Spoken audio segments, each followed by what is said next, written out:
Buenas noches. Gracias a Dios, estamos aquí y con una fecha 20, enero 20 del primer mes del año 20. Gracias a Dios porque nos ha permitido todavía sobrevivir a este año 21, perdón, es 20 enero 21. Es la secuencia 20 y 21, pero se atraviesa el 1. Nos ha permitido el Señor, pues ya avanzar 20 días de este año 2021. Gracias a Dios. Hoy vamos a meditar sobre el tema que está allí a continuación del Evangelio de Mateo. Les recuerdo que decidimos estar reflexionando sobre el Evangelio de Mateo. Nos estaremos saliendo, y ya nos salimos la vez pasada, algunas veces de el Evangelio de Mateo, pero regresaremos a él. Hoy vamos a hacer una combinación. Regresamos a Mateo y también podremos echar una ojeada al Evangelio de Juan en lo que respecta a lo que hoy vamos a ver, lo que hoy vamos a reflexionar. Jesús es bautizado en agua. Y el pasaje es el de Mateo que voy a leer primero. En este vamos a basar la meditación y la estructuración también de este texto. De modo que voy a hacer la lectura pertinente que corresponde a este evangelio. Dice así la palabra de Dios. Entonces Jesús vino de Galilea al Jordán a Juan para ser bautizado por él. Pero Juan procuraba impedírselo, diciendo: yo necesito ser bautizado por ti, ¿y tú vienes a mí? Pero Jesús le respondió: permítelo por ahora, porque así nos conviene cumplir toda justicia. Entonces se lo permitió. Y cuando Jesús fue bautizado, enseguida subió del agua, y he aquí los cielos le fueron abiertos, y vio al Espíritu de Dios que descendía como paloma y venía sobre él. Y he aquí una voz de los cielos decía: este es mi Hijo amado, en quien tengo complacencia. En este pasaje de la Escritura encontramos ese acontecimiento que marcaría el inicio del ministerio de nuestro Señor Jesucristo. Sería lo que en algunos grupos pueden conocer como el rito de la iniciación. Es válido si nosotros pensamos en esta frase. Este sería el rito de la iniciación, entonces, de nuestro Señor Jesucristo para empezar a predicar a todo el mundo. El pasaje lo vamos a dividir en tres partes, versículos 13 y 14. Jesús no necesitaba ser bautizado en agua. Versículo 15. Jesús fue bautizado en agua para cumplir toda justicia. Y versículos 16 al 17, Jesús fue bautizado en agua para ser manifestado al mundo. Encontramos, pues, tres características del bautismo de Jesús. Él no debía o no necesitaba ser bautizado en agua, porque el bautismo que Juan predicaba era el bautismo para arrepentimiento de pecados. Por eso Juan el Bautista va a resistirse a bautizarlo. Además, reconociendo que él es mayor que él.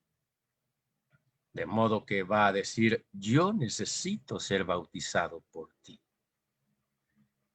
Pero Jesús le diría, deja para que se cumpla toda justicia, que esta sería la segunda parte de este pensamiento estructurado. Entonces, regresando a esta oposición de Juan para que Jesús fuera bautizado por él, encontramos precisamente en pasajes anteriores y en otros textos también que le preceden pues a este pasaje, el anuncio de perdón de pecados para que pudieran ser bautizados, es decir, el arrepentimiento para que de esa manera, a través del bautismo, la persona experimentara su perdón de pecados. Jesucristo no había pecado, jamás pecó. Por lo tanto, ese bautismo no aplicaba en su persona. Sin embargo, era necesario que él se dejara bautizar por este maestro, como ya vimos, no solamente sus seguidores, sino otros le decían maestro a Juan. Este hombre que rompió el silencio de 400 años sin voz profética en el reino de Israel o en el pueblo de Israel. Él tenía una autoridad muy fuerte, además de su investidura, la vestidura que también traía. El que lo identificaran con Elías. Entonces, ante este llamamiento de un gran maestro invitando al arrepentimiento, Jesús aparecería en escena ante los ojos de los demás como si él hubiera necesitado ese bautismo. Pero Juan sabía muy bien que no lo necesitaba. Antes Juan necesitaba ese bautismo y que se lo impartiera el que estaba sin pecado, Jesús.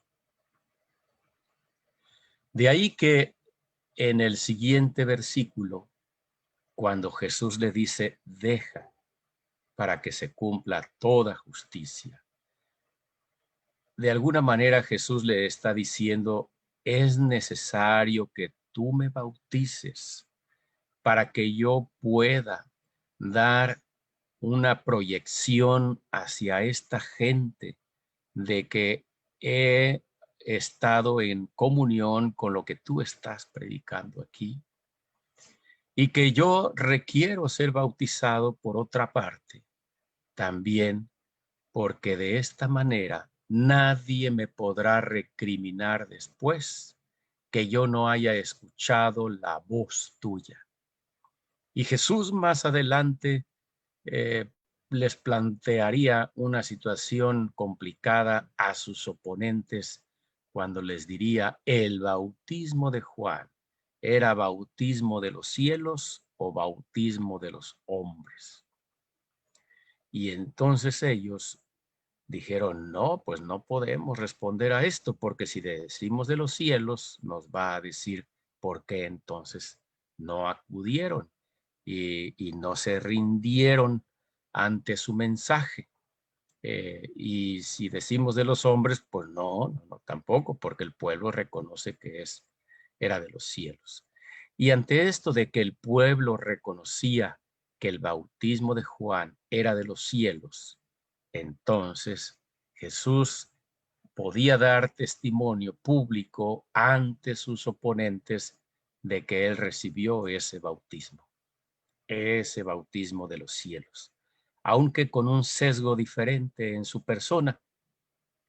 Hay un video que probablemente lo suba después, aquí una fracción de una película del bautismo de Jesús que me parece una escena, un dramatismo lo más acercado a lo que pudo haber sucedido entonces.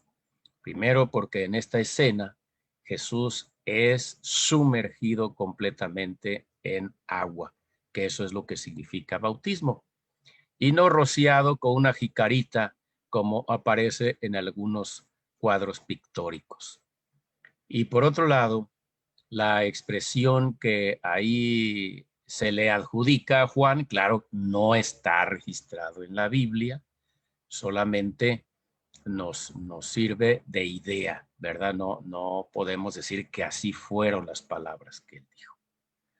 Pero Juan, o el personaje que representa a Juan en esta escena, dice algo así como que por la autoridad que he recibido de los cielos, yo te bautizo dando testimonio de que te estás consagrando a servir al Señor.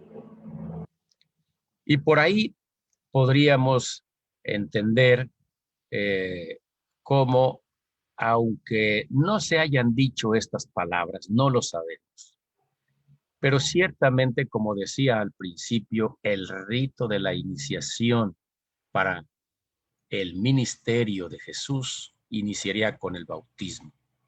Entonces, de alguna forma, el bautismo en Jesús, que está cumpliendo toda justicia, podría estar representando el testimonio público de que se está dedicando por entero los últimos años de su vida a Dios, sin distraerse en algún empleo, en algún oficio para poder traer sustento a su persona.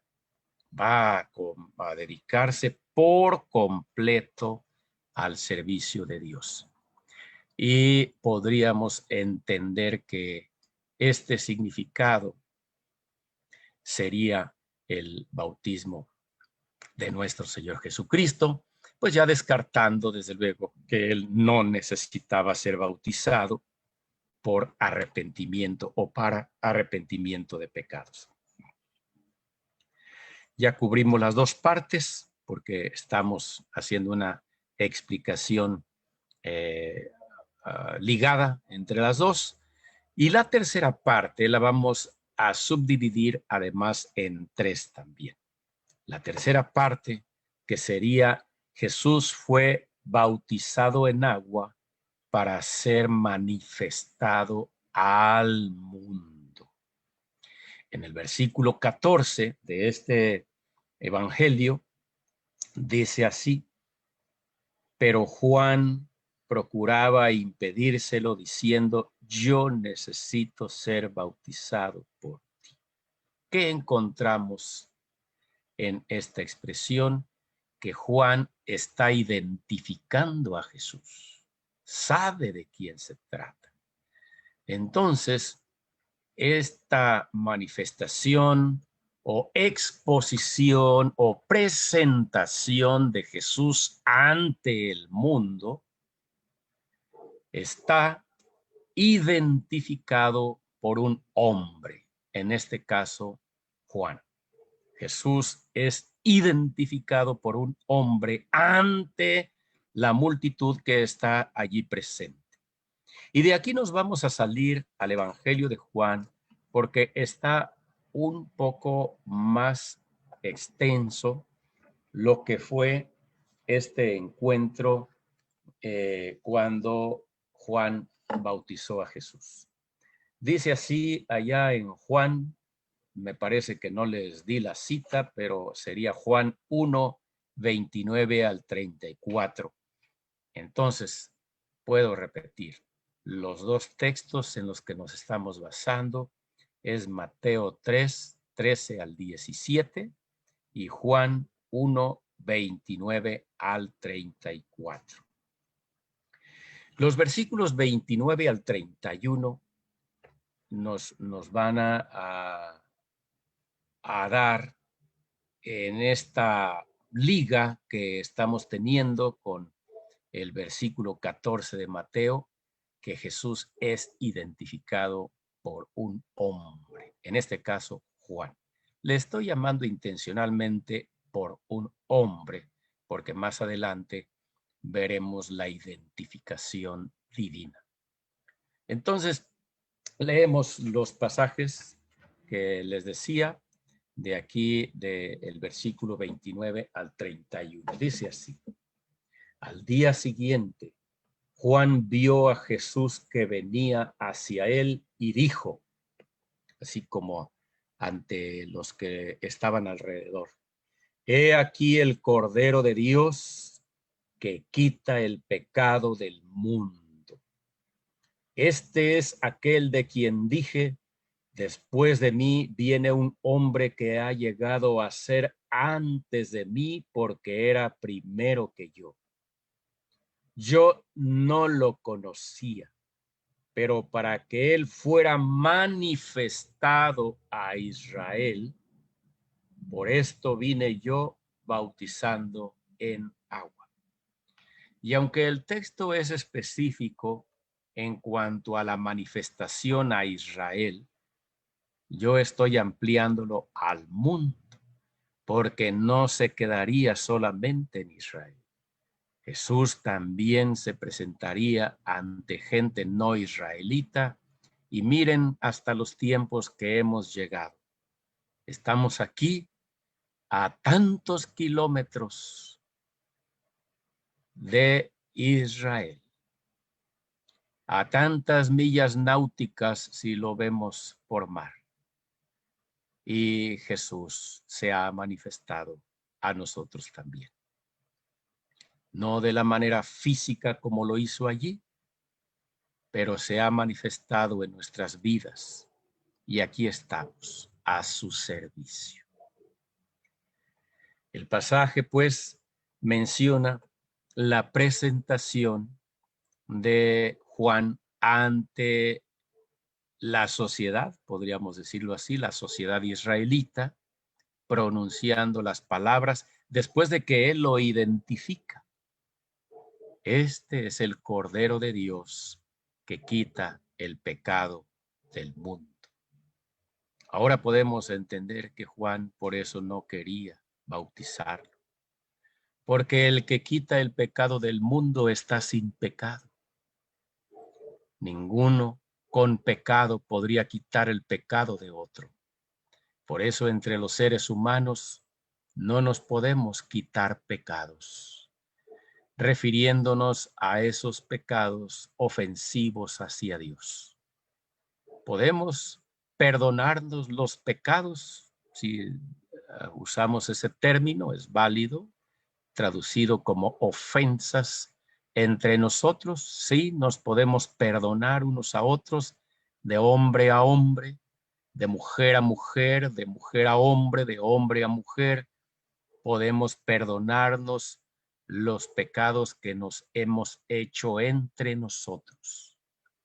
Pero los pecados que le hemos hecho a Dios, esos no los podemos perdonar. Solamente Dios. Y los pecados que nos hemos hecho entre nosotros, pues inciden en pecaminosidad delante de Dios. De modo que si alguien le pide perdón a una persona por sus pecados que le haya cometido a esa persona, está bien, pero le falta pedirle perdón a Dios. Porque si no le pide perdón a Dios, sus pecados delante de Dios todavía estarán, aunque sus pecados delante de aquel al que pidió perdón y ya fue perdonado, pues ya no contarán. Pero delante de Dios ahí permanecerá. El Cordero de Dios que quita el pecado del mundo. Ese es Jesús. Y más adelante podremos dar una explicación más extensa acerca del significado del Cordero Pascual, el Cordero que se sacrificaba en las fiestas de la Pascua y que vendría a ser la figura de Jesús cuando Él fue crucificado, fue muerto por nuestros pecados, precisamente en la fiesta de la Pascua. Pero ahí está con antelación ya Juan presentando a Jesús. ¡Qué presentación tan impresionante! A eso vino Jesús, a quitar el pecado del mundo. Por eso es presentado así. No es presentado como un rey, ¿no? Aunque él era rey, claro, no rey militar, no rey político, un rey espiritual, pero nótese que Juan no va a utilizar la palabra rey. Va a ser Mateo el que más va a estar utilizando esta expresión. Juan utiliza cordero. Cordero. Y si nosotros comparamos entre un rey y un cordero en términos humanos, aplicado cordero a una persona, ¿verdad? Una persona que es como un corderito. ¿Cómo lo podemos comparar con uno que reina, que es rey, que tiene el poder para tomar decisiones a nivel país? Pues hay una gran diferencia. Juan va a presentarlo así y está íntimamente ligado con su oposición a quererlo bautizar. Pasamos a la segunda parte, que sería en el momento en el que Jesús es manifestado al mundo. Además de ser identificado por un hombre, sería identificado por el Espíritu Santo. Nos regresamos a Mateo. Mateo en el versículo 16 va a decirlo de esta manera.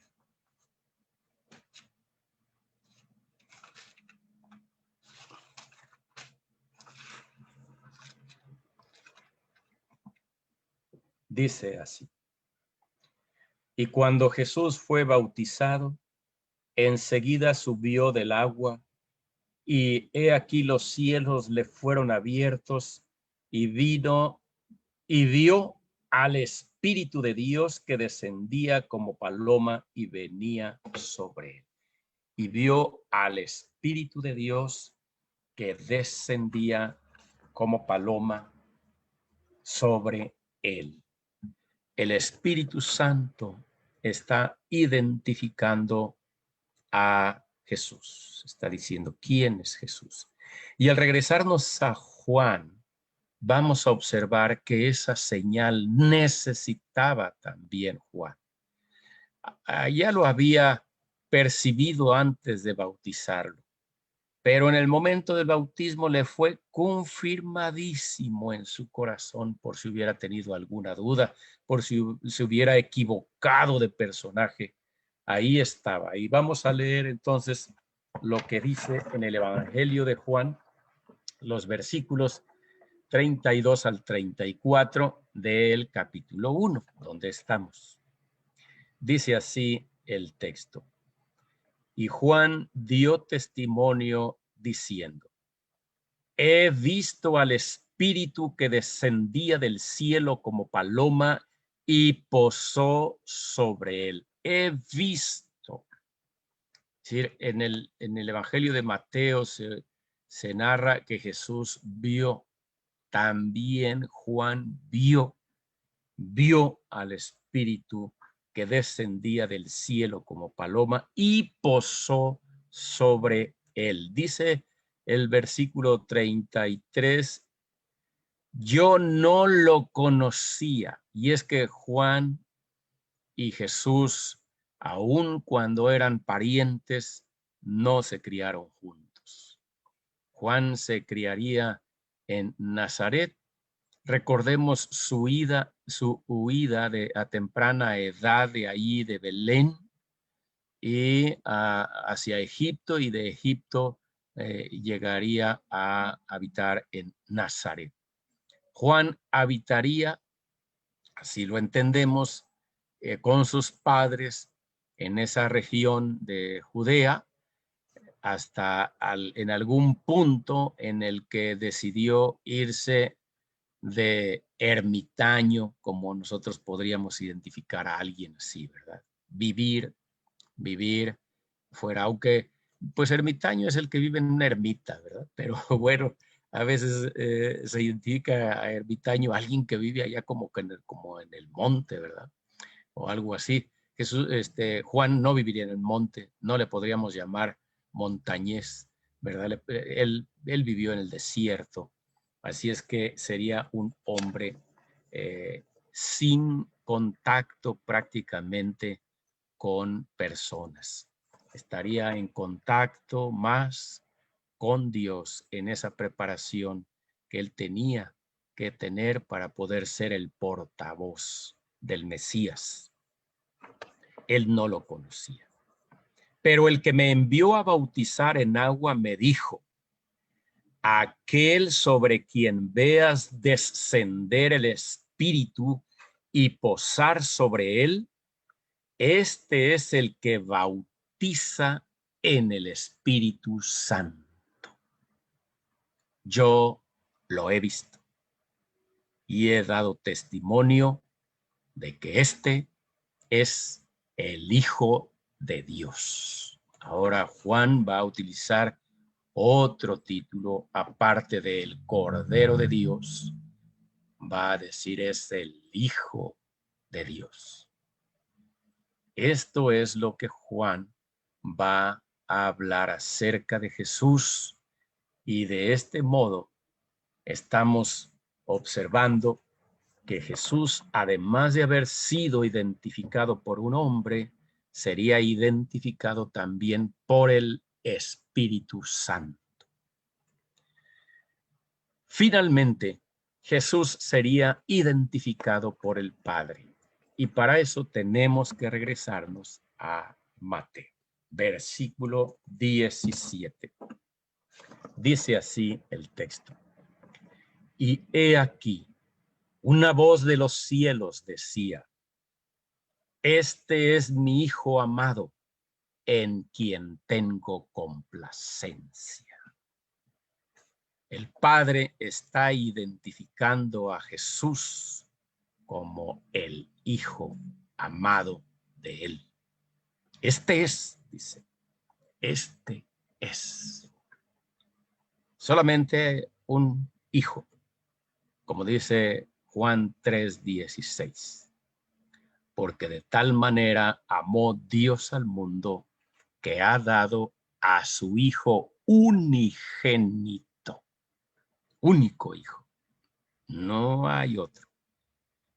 Para que todo aquel que en él cree no se pierda, mas tenga vida eterna.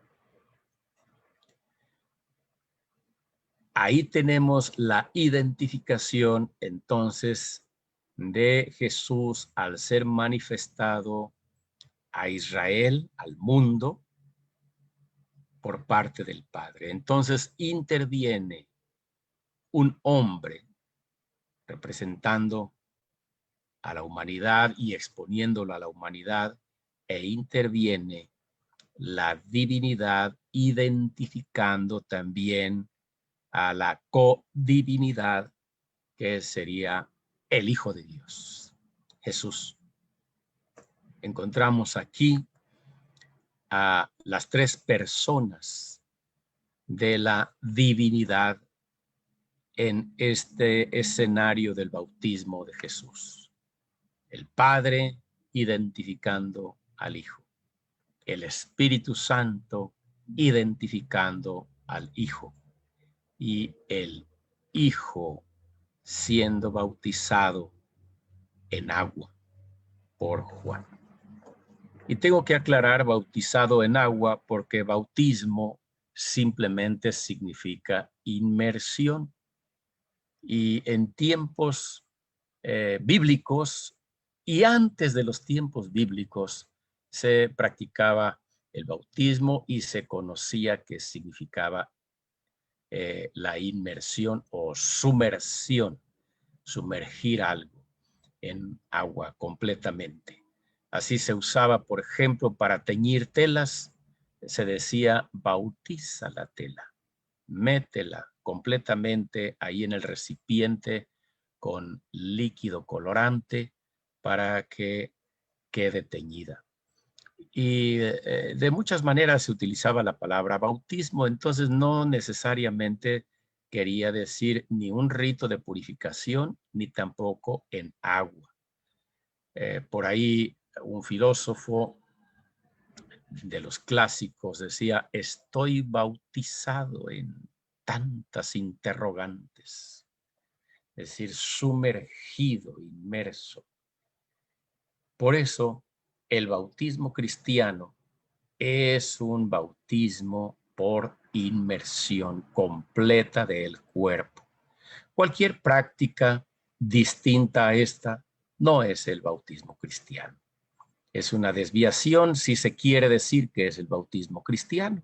Si es otro tipo de bautismo, bueno, pues puede ser como sea, porque es de acuerdo al sistema que estén implementando o que haya implementado esa forma de bautizar. Pero cuando decimos bautismo cristiano, tenemos que sujetarnos entonces a la forma del bautismo que está en las Escrituras. Y esto es por inmersión, lo mismo que significa bautismo. La palabra bautismo ha sido transliterada o castellanizada, es decir, sin encontrar, sin traducirse, encontrando una palabra equivalente.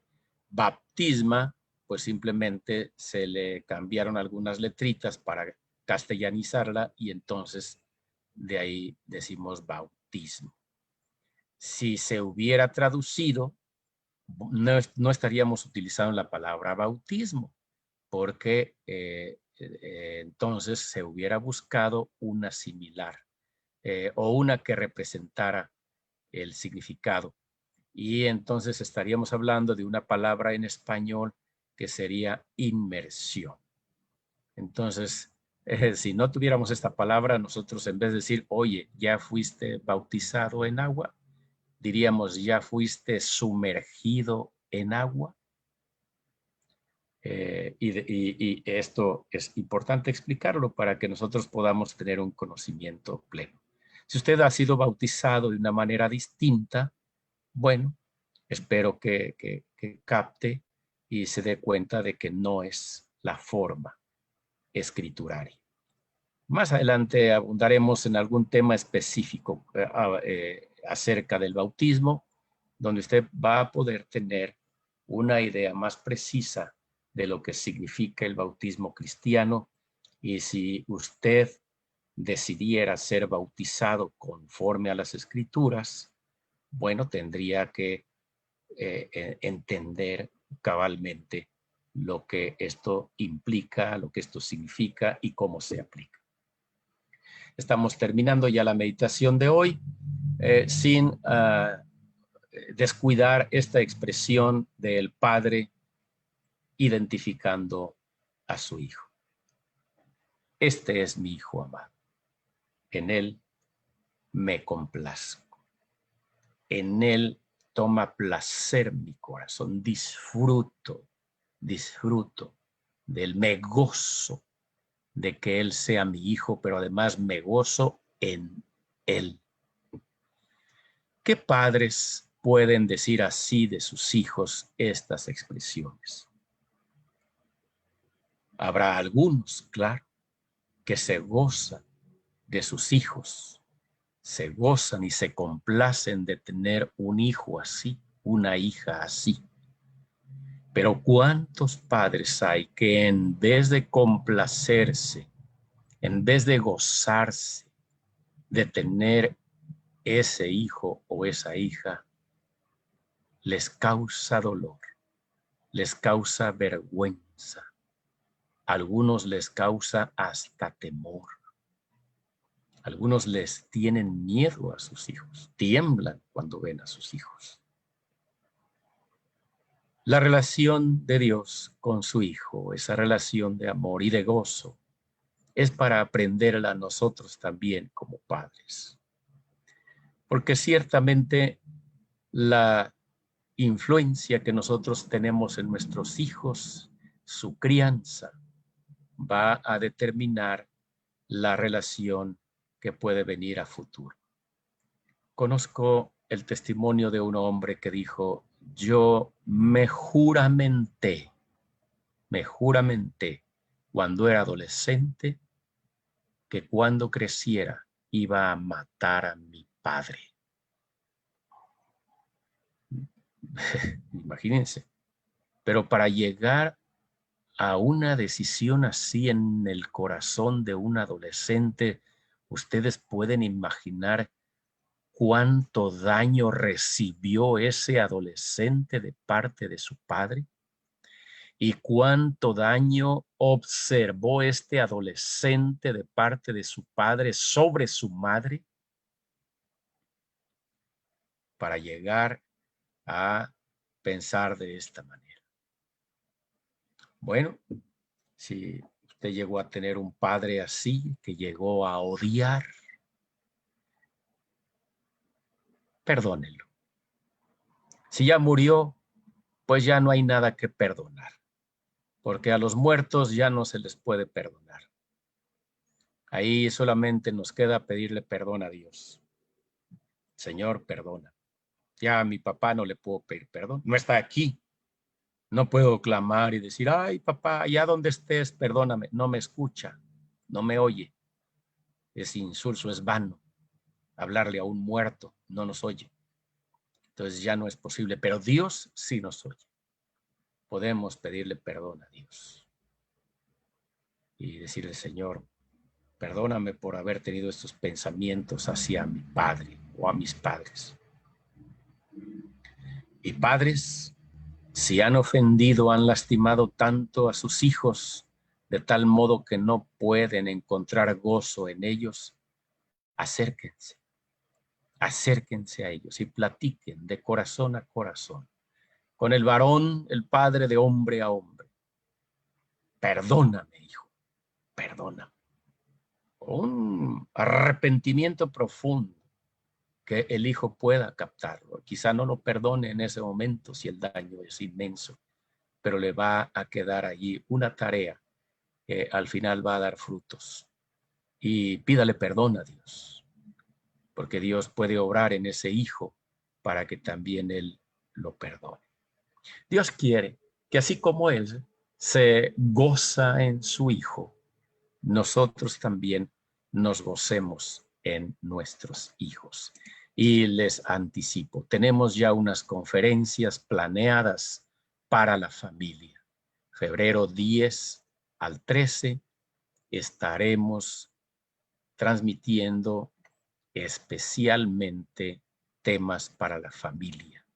Estén pendientes y también pueden comunicarlo a los demás para que puedan escucharlas. Más adelante les diré los temas, los detalles y algunas cosas que serán importantes que ustedes sepan acerca de esas conferencias.